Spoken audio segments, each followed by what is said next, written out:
Welcome to the week July 8th through 14th. This week, you have a much calmer week in some ways, less little assignments, and we're more concentrating on one big assignment. You will grade a memo that corresponds to the memo that you'll be writing. You'll do a rough draft of a process description memo that's due Wednesday, and you'll do a peer review and a revision exercise that are due on Sunday. What I want to do in this screencast is just take you through the assignments and talk about what I'm looking for. I was really impressed with almost everyone's work last week. You gave very thorough answers. You really did some in-depth analysis, and you did a really nice job of interacting with each other. So the first place I want to go is the grade memo. It's due Monday at midnight.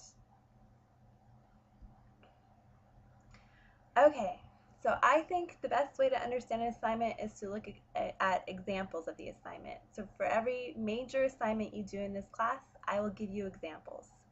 Here are 5 examples of the process description. And if you click here, you can preview them within Canvas, maybe. Otherwise, they will be downloaded. So we'll go back there. Choose which ones that you want to grade. I would say that you would want to grade just one because otherwise it's going to take you too long. So you'll just want to grade one memo, but you may want to look at all 5 to get a feel of what the memos are like. You will use the rubric for the assignment to grade the memo. The rubric is here, you click on it, and let's see if we can look at that rubric really quickly, because you're going to be using it all week. So this rubric is something that I use on all the assignments, a version of it throughout the class.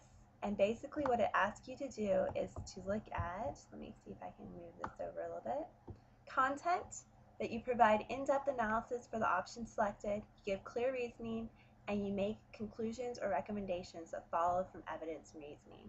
So in content, what I'm looking to see in your writing is that you're using examples to support what you're saying. So if I say, dogs are man's best friend, I need to then give a bunch of examples of dogs being man's best friend. Fairly simple example. For organization, I want to know that you are using the memo structure, but that you can also improvise, that you aren't wedded to it. So you might use subheadings, lists, bullets to make that memo structure your own and to fit your purpose. The audience, you need to write to a clear, identifiable audience, and these are within the assignment, so we'll look at that.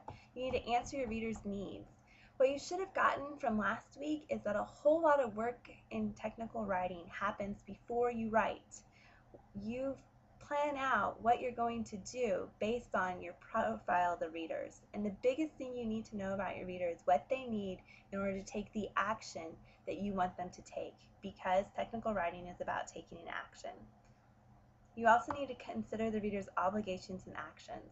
Are they obligated to a boss above them? Do they have actions they can't take because they're illegal? All of those types of things. Style, it should reflect development and transition among sections and ideas. You should develop paragraphs completely. You should provide clear and logical sentence transitions. For right now, this will be where I grade the easiest because I haven't gone over all the different ways to do transitions.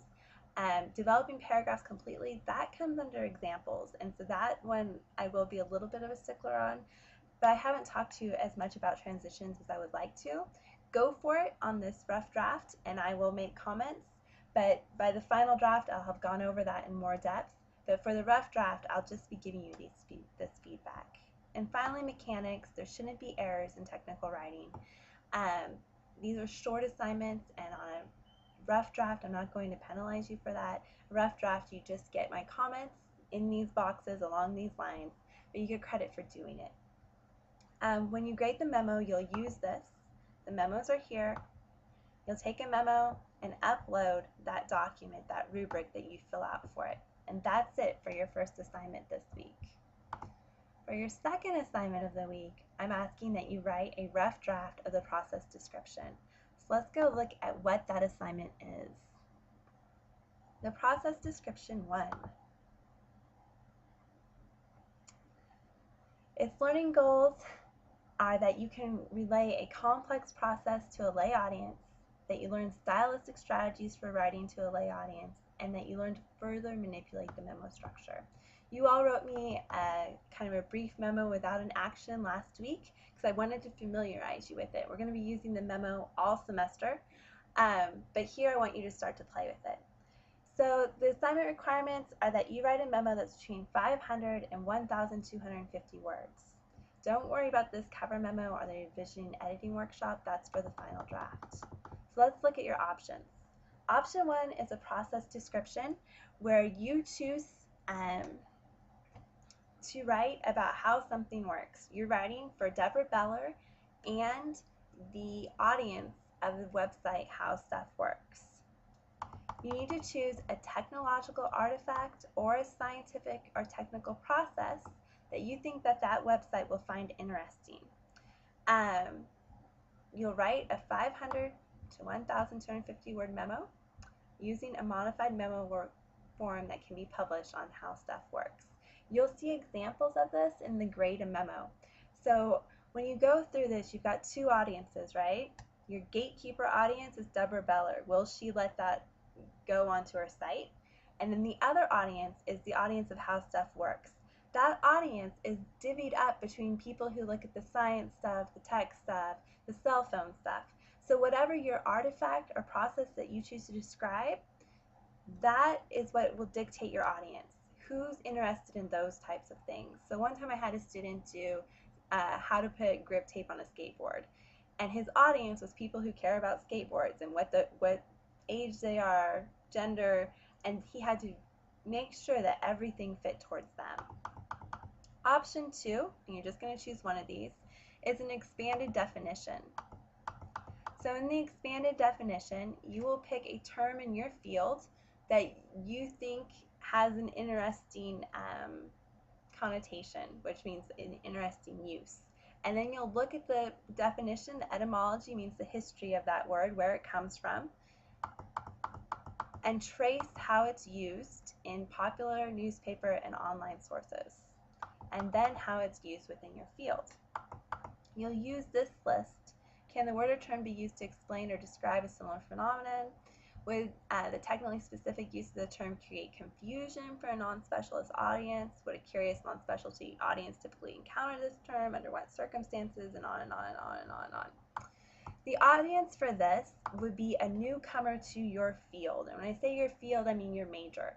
So if you're in nursing or electrical engineering, this would be like an intro to, hey, here's what this term means in other places, its definition, and here's what it means within this field, so you can have a head start. Option 3 is analyzing a metaphor, and this audience is much more a teacher audience. If you choose it, please contact me individually so I can talk to you about it. The final option is option 4, evaluating instructions. And here you'll see the installation instructions for a new tub door. And I want you to critique these instructions. You'll look at the context around this. So your boss is Jane Perez, who is also head of product development and knows that you've studied technical writing and asked for your valuable advice. She wants you to comment on the effectiveness of this draft instructions. The tub door is the first product marketed by her and that will be installed by the consumer. She tells you that a rival company is battling out a lawsuit arising from an accident that was allegedly caused when an unsupervised customer tried installing a ceiling fan by following installation instructions. She wants to make sure that they don't get sued. That's one of her big needs. And so she wants a concise memo that provides a comprehensive analysis of the tub door installation. The purpose of the memo is to point out all the steps that could be misunderstood by a consumer with a basic education. Basic means high school. How those steps could be misunderstood and how you would remedy those misunderstandings. Ultimately, you are asked to provide a judgment based on your analysis of the instructions as to whether or not general consumers, as you define them, can safely install this tub door. This gives you just about everything you need to know to get started on this memo besides your analysis. So you go to the installation instructions and you go through it. You analyze it for how safe is it, what's doable, what's not doable, how do the pictures work, and you use this format to get that done. Okay, so that's what you'll choose to write, either 1, 2, 3, or 4. It's up to you. If you choose 3, please contact me by email so I can give you a little bit more of a head start. I just don't have time to go through that whole assignment in this video. Then what you'll do is on Wednesday, let me click through here.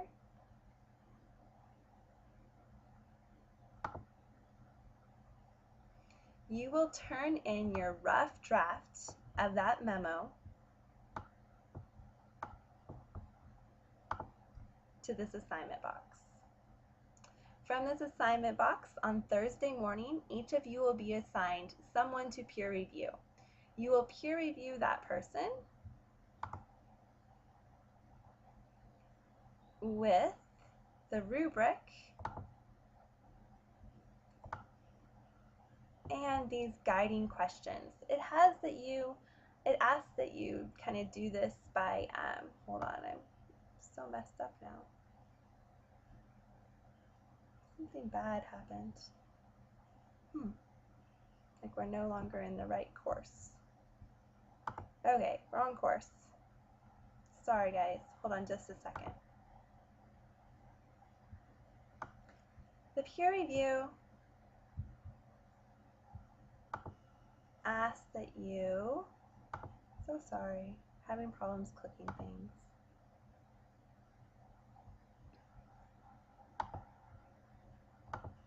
Write a memo. I'm not going to ask that you do that, just answer these questions. Did the writer clearly state their purpose?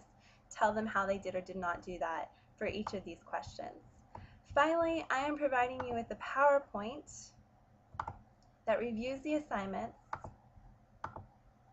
and then reviews the memo format. This will be downloadable on the course schedule page. It gives you examples of how to state the subject and do the 3 main moves of the introduction. It gives you examples on what needs to go in the body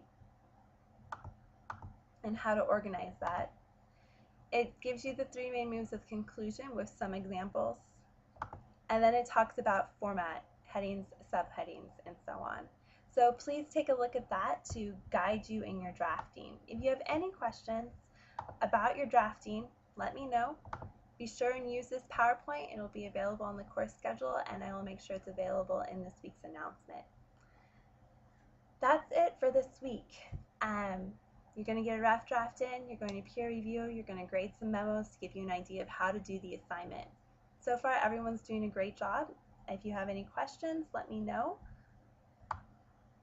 and let's make some great memos.